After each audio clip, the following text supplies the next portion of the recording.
Hello dear students, let us move to the next part of organisms and populations.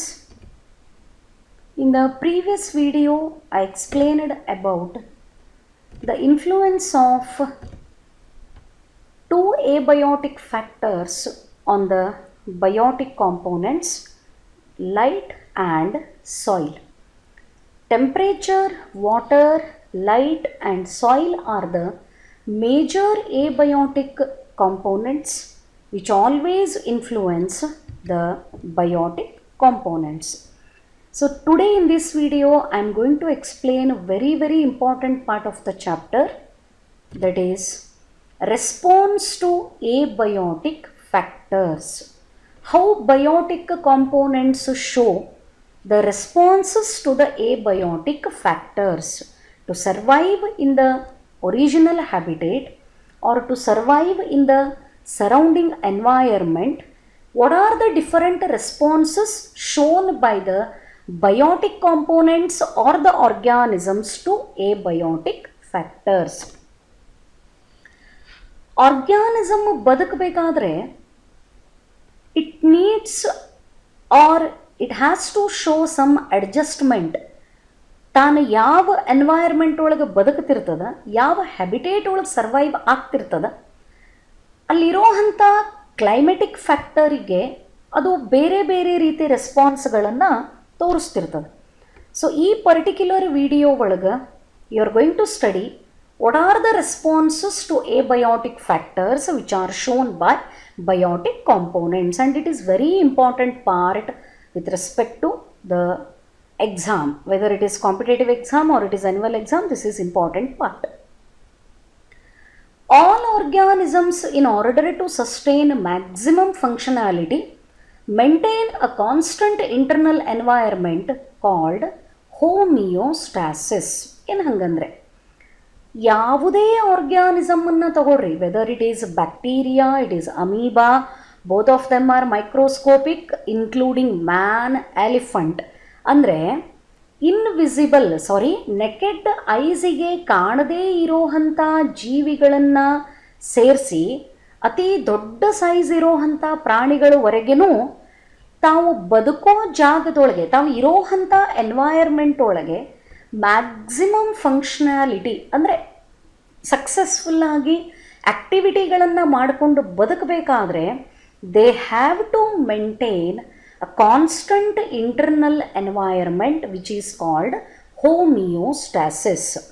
Maintenance of constant internal environment, this is called homeostasis. ಅಥವಾ ಒಂದೇ ಶಬ್ದದೊಳಗೆ ಹೇಳೋದಾದರೆ, to survive in the habitat successfully, the organisms have to maintain homeostasis. What is this homeostasis? Definition states, homeostasis is the process by which an organism maintains a constant internal environment in respect to the changing external environment.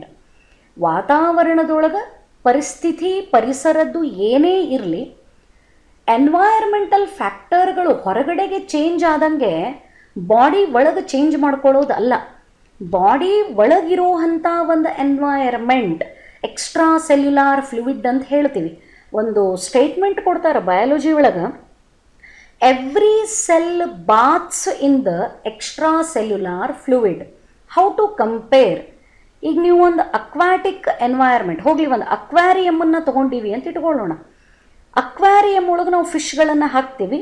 What is exactly around the fishes? ಆ fish body ಸುತ್ತರದ ಏನು ಅದ ಅಂತ ಕೇಳಿದರೆ the answer is water.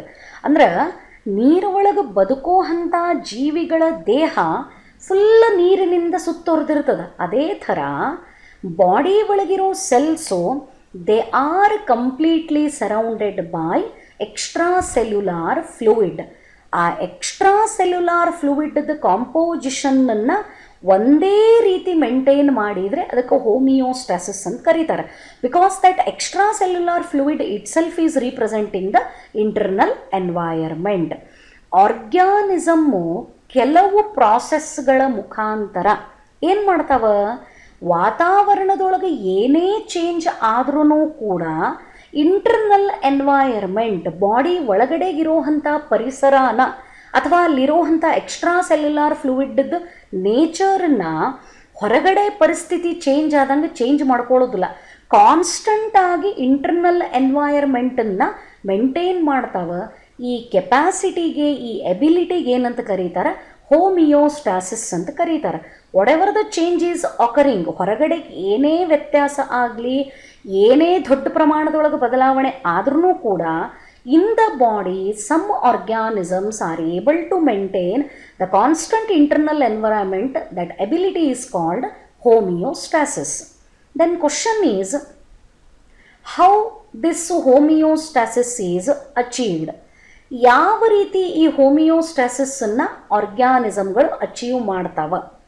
An organism may adopt one of the following strategies for homeostasis.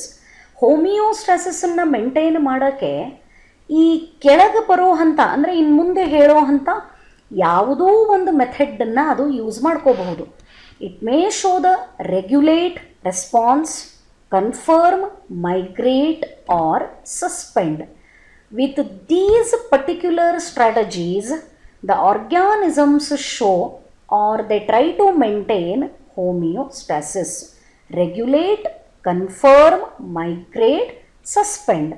Like this, the living organisms or the biotic components, they show the response to abiotic factors, especially to maintain the homeostasis. Nothing but maintenance of constant internal environment.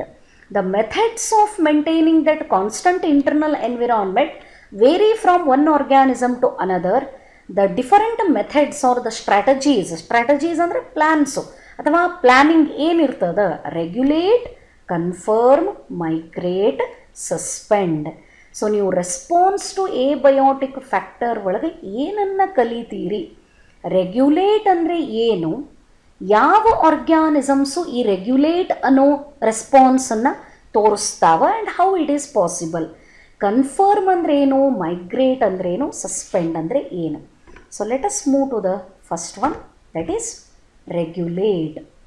What is this regulate? It is the maintenance of homeostasis by physiological and behavioral means. ಹೋಮಿಯೋಸ್ಟಾಸಿಸ್, constant internal ಎನ್ವಿರಾನ್ಮೆಂಟನ್ನು physiological ಅಂದರೆ body ಒಳಗೆ ನಡೆಯುವಂಥ ಕೆಲವು ಫಂಕ್ಷನ್ಗಳ ಮುಖಾಂತರ and behaviour ನಡವಳಿಕೆ ಮುಖಾಂತರ ಒಂದೇ ರೀತಿಯಾದಂಥ ಇಂಟರ್ನಲ್ ಎನ್ವಿರಾನ್ಮೆಂಟನ್ನು ಮೇಂಟೈನ್ ಮಾಡಿದರೆ it is called homeostasis. Maintenance of homeostasis by two processes. One is by physiological method, that is through the body functions, and another through the behavior.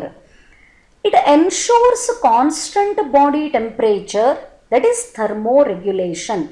Maintenance of constant body temperature is called thermoregulation, and constant osmotic concentration, water balance, ಎಷ್ಟಿರಬೇಕು water ಪ್ರಮಾಣ, ನೀರಿನ ಅಂಶ, constant ಆಗಿ osmotic ಕಾನ್ಸಂಟ್ರೇಷನನ್ನು maintain ಮಾಡೋದಕ್ಕೆ Osmo regulation ಅಂತ ಕರೀತಾರೆ. That means in regulate response homeostasis is maintained by thermoregulation, that is by maintaining constant body temperature, and by osmoregulation, that is by maintaining osmotic concentration in a constant way. Thermoregulation constant body temperature maintain ಆಗಬೇಕು, osmoregulation constant ಆಗಿ water content in the body, that is osmotic concentration. ಇವೆರಡನ್ನ maintain ಮಾಡಿದರೆ the homeostasis will be achieved. ಅಂದರೆ constant internal environmental conditions ತಾನಾಗಿನೇ regulate ಆಗ್ತವ, maintain ಆಗ್ತವ. That is why the phenomenon or the process or the response is called regulate. Then question is, which organisms show this phenomenon, or which group of the organisms show this kind of response to the abiotic factors? The answer is birds and mammals, and very few lower vertebrates and invertebrates. The particular example, the specific examples for the organisms showing regulate response to the abiotic factors are birds and mammals. ಇದನ್ನು compulsory ನೆನ್ಪಿಟ್ಕೋಬೇಕು. ಯಾವ ಆರ್ಗ್ಯಾನಿಸಮ್ಗಳು regulate ಅನ್ನೋ ರೆಸ್ಪಾನ್ಸನ್ನು exhibit ಮಾಡ್ತಾವ? The answer is birds and mammals. How the homeostasis is maintained? by thermoregulation and osmoregulation. What is thermoregulation? The constant body temperature is maintained, it is thermoregulation, and constant osmotic concentration. Let me clear one more point. ನಾನು water content ಅಂತ ಹೇಳಿದ್ದು for the purpose of understanding. While writing the answer you need to write constant osmotic concentration. ಅಲ್ಲಿ water ಅಂತ ಬರೆದ್ರೆ correct ಅಲ್ರಿ madam, but not exact answer. Second P U ಒಳಗೆ ನೀವು ಟರ್ಮ್ಗಳನ್ನು ಎಕ್ಸಾಕ್ಟ್ ಆಗಿ ಮೆನ್ಷನ್ ಮಾಡಿದರೆ you will get the complete marks. So try to remember, ಅಂಡರ್ಸ್ಟ್ಯಾಂಡಿಗೆ ವಾಟರ್ ಅಂತ ನೆನ್ಪಿಟ್ಕೋರಿ, ಬಟ್ ಬರೀಬೇಕಾದ್ರೆ constant osmotic concentration which is called osmoregulation. And this regulate phenomenon is, the response is shown by birds and mammals. Then moving to the two phenomenon, particularly about thermoregulation. ಈ ಥರ್ಮೋರೆಗ್ಯುಲೇಷನ್ ಬಗ್ಗೆ ಸ್ವಲ್ಪ detail ಆಗಿ mention ಮಾಡ್ಯಾರ syllabus ಒಳಗೆ. ಈ ಥರ್ಮೋರೆಗ್ಯುಲೇಷನ್ ಹೆಂಗೆ ಆಗ್ತದ ಅದರ ಬಗ್ಗೆ ನೋಡೋಣ. ಥರ್ಮೋರೆಗ್ಯುಲೇಷನ್ ಇನ್ mammals. The success of mammals is mainly due to their ability to maintain a constant body temperature. See, season wise ನಾವೇನು ಮಾಡ್ತೀವಿ, according to the seasonal requirement ನಾವು ಬೇರೆ ಬೇರೆ ಮೆಟೀರಿಯಲ್ದಿಂದ ತಯಾರಾಗಿರೋ ಅಂಥ ಕ್ಲೋತ್ಸನ್ನು ವೇರ್ ಮಾಡ್ತೀವಿ. ಸೊ ಸಮರ್ ಒಳಗೆ ಯಾರೂ ಸ್ವೆಟರು, ಶಾಲು, ಊಲಿ ಕ್ಲೋತ್ಸನ್ನು ಹಾಕೊಳ್ಳಲ್ಲ. Very cotton thin clothes are preferred. Yaka during summer heavy sweating will be there. In summer when outside temperature is more than body temperature, that is 37 degree, 37 degree ಕಿಂತಾನು ಹೊರಗಡೆ body temperature ಜಾಸ್ತಿ ಇರ್ತದೆ. ಅವಾಗ ಏನಾಗ್ತದ, ಇಂಟೆನ್ಸ್ ಸ್ವೆಟಿಂಗ್, ಸಿಕ್ಕಾಪಟ್ಟೆ sweating ಆಗಲಿಕ್ಕೆ start ಆಗ್ತದೆ. What is the help? ಸ್ವೆಟಿಂಗಿಂದ ಬೆನಿಫಿಟ್ ಏನದ? ಬೇರೆ ಸೀಸನ್ ಒಳಗೆ ಸ್ವೆಟಿಂಗ್ ಆಗಂಗ್ಲೇನೋ? ಅಫ್ಕೋರ್ಸ್ ಆಗ್ತದೆ ಸ್ವೆಟಿಂಗ್, ಬಟ್ ಸಮರಿಗೆ ಕಂಪೇರ್ ಮಾಡಿದರೆ ಅದರ್ ಸೀಸನ್ ಒಳಗೆ the average sweating or very low sweating is observed. This results in evaporate, cooling and bring down the body temperature. ಹೊರಗಡೆ ಟೆಂಪ್ರೇಚರ್ ಜಾಸ್ತಿ ಆದ ತಕ್ಷಣ ಬಾಡಿ ಟೆಂಪ್ರೇಚರ್ ಇನ್ಕ್ರೀಸ್ ಆಗೋದಲ್ಲ. ಹಂಗಾಯಿತು ಅಂದ್ರೆ it is not at all homeostasis. What ever the temperature outside the body, ಅದು 40 ಇರಲಿ, 45 ಇರಲಿ, 42 ಇರಲಿ, ನಾವು ಇದನ್ನು ಬಹಳ ಕಾಮನ್ ಆಗಿ ಫೀಲ್ ಮಾಡ್ತೀವಿ, ಎಸ್ಪೆಷಲಿ ಬಾಗಲಕೋಟ್, ಬಿಜಾಪುರ್ ಈ ಡಿಸ್ಟ್ರಿಕ್ಟ್ಗಳಿಗೆ. ಬಾಡಿ ಟೆಂಪ್ರೇಚರನ್ನು ಮತ್ತೆ ಒಂದೇ ಲೆವೆಲ್ಗೆ ಇಡಬೇಕಾದ್ರೆ ಏನು ಮಾಡಬೇಕು? ಅಲ್ಲೇ ಥ್ರೂ ದ ಸ್ವೆಟಿಂಗ್ ಆದ ಕೂಡಲೇ ಅಲ್ಲೇ ಕೂಲಿಂಗ್ ಇಫೆಕ್ಟ್ ಆಗ್ತದೆ. Even though outside temperature is very high but body temperature remains constant. ಇದು ಯಾವಾಗ? During summer. Then what is the case during winter? ಚಳಿಗಾಲದೊಳಗೆ ಏನಾಗ್ತದೆ? When body temperature is below 37. ಯಾಕೆ ಈ ಟೆಂಪ್ರೇಚರ್ ಬಗ್ಗೆ ಮಾತಾಡಬೇಕು ಅಂದರೆ, thermoregulation, the term itself is indicating maintenance of constant temperature. All the enzymes which are present in our digestive system and which are necessary for different physiological activities, or the better term I can use, metabolic activity, all of them are thermolabile. That means sensitive to the temperature. So temperature maintenance is very important in case of mammals. Winter season ಒಳಗೆ outside the body temperature 37ಕ್ಕಿಂತನೂ ಕಡಿಮೆ ಆಯಿತು. ಏನಾಗ್ತದೆ? When temperature is below 37, shivering, ಮೈ ನಡುಕ್ತದೆ, body shake ಆಗ್ತದೆ, shivering, and shivering produces heat. ಚಳಿಗೆ ಮೈ ನಡಗಿದಾಗ ಅಲ್ಲೇ ಹೀಟ್ ಪ್ರೊಡ್ಯೂಸ್ ಆಗ್ತದೆ, again that rises the body temperature. So body temperature high ಆದಾಗ ಕೂಲ್ ಮಾಡೋಕ್ಕೆ ಸ್ವೆಟಿಂಗು, ಬಾಡಿ ಟೆಂಪ್ರೇಚರ್ ಲೋ ಆದಾಗ ಇನ್ಕ್ರೀಸ್ ಮಾಡೋಕ್ಕೆ shivering. So like this always the mammals are able to maintain the constant body temperature. This is very obviously observed in case of mammals. Then thermoregulation is energetically expensive, especially for small animals. ಬಹಳ ಸಣ್ಣ body ಇರೋಂಥ ಪ್ರಾಣಿಗಳು, say for example humming bird, ಇಷ್ಟು ಸಣ್ಣ ಪಕ್ಷಿ, normal ಆಗಿ ನೋಡಿರ್ತೀರಿ ಉದ್ದು ಚುಂಚಿರ್ತದೆ. And ಶ್ರೀವ್, ಇಲಿ ಜಾತಿ ಅಂತ ಸಣ್ಣ ಸಣ್ಣ ಪ್ರಾಣಿ, it is shrew. They have a large surface area relative to their volume. So they lose body heat very fast when it is cold outside. Then they have to expand much energy to generate the body heat. Therefore, very small animals are rare in polar region. ಈ ಸಣ್ಣ ಸಣ್ಣ ಪಕ್ಷಿಗಳಿಗೆ ಪ್ರಾಣಿಗಳು polar region, always cool temperature, ಅಲ್ಲೇ snowfall ಆಗ್ತಿರ್ತದೆ, ರೈನ್ಫಾಲ್ಗಿಂತನೂ snowfall ಅಂದರೆ ಐಸೇ ಬೀಳ್ತಿರ್ತದೆ. ಅಂಥ ಕಡೆಗೆ ಈ ಸಣ್ಣ ಪಕ್ಷಿಗಳು ಕಾಮನ್ ಆಗಿ ಇರಲ್ಲ. ಅವು ಬಾಡಿ ಟೆಂಪ್ರೇಚರನ್ನು ಹೊರಗಡೆ ಕೂಲ್ ಆದಾಗ ಏನು ಮಾಡ್ಕೋತಾವ, ಬಾಡಿ ಹೀಟನ್ನು ಬಹಳಷ್ಟು ಫಾಸ್ಟಾಗಿ ಲೂಸ್ ಮಾಡ್ಕೋತಾವೆ. ಅಂದರೆ ಬಾಡಿ ಟೆಂಪ್ರೇಚರು ಔಟ್ಸೈಡ್ ಟೆಂಪ್ರೇಚರಿಗೆ ಮ್ಯಾಚ್ ಆಗ್ತದೆ. ಬಟ್ ಹೊಳ್ಳಿ ಮತ್ತೆ ಬಾಡಿ ಟೆಂಪ್ರೇಚರನ್ನು ಜನರೇಟ್ ಮಾಡಬೇಕು ಅಂತಂದರೆ they have to expend much energy, ಬಹಳಷ್ಟು ಎನರ್ಜಿನ ಅಲ್ಲಿ ಅವು ಯೂಸ್ ಮಾಡ್ಕೋಬೇಕಾಗ್ತದೆ. ಹಾಗಾಗಿನೇ ಪೋಲಾರ್ ರೀಜನ್ಸ್ ಒಳಗೆ ಅಬ್ಸರ್ವ್ ಮಾಡಿದರೆ the smaller animals are very rarely found in the polar region. So this is about the first response, that is regulate. This is specifically shown by birds and mammals. The homeostasis is maintained by physiological and behavioral means. Thermoregulation and osmoregulation are the two important processes for the maintenance of homeostasis.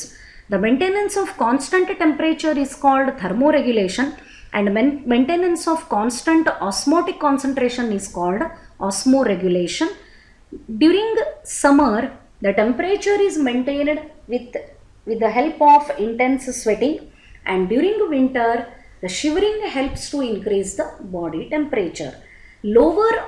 Smaller organisms are very rarely found in the polar region because to maintain the body temperature, when it is cooler outside, they lose maximum heat, and to increase the body temperature, they have to expend much more energy.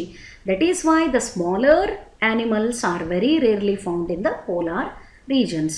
So these are the things that you need to remember with respect to the first response to the abiotic factor. It is regulate. Hope this explanation is clear for you. Thank you.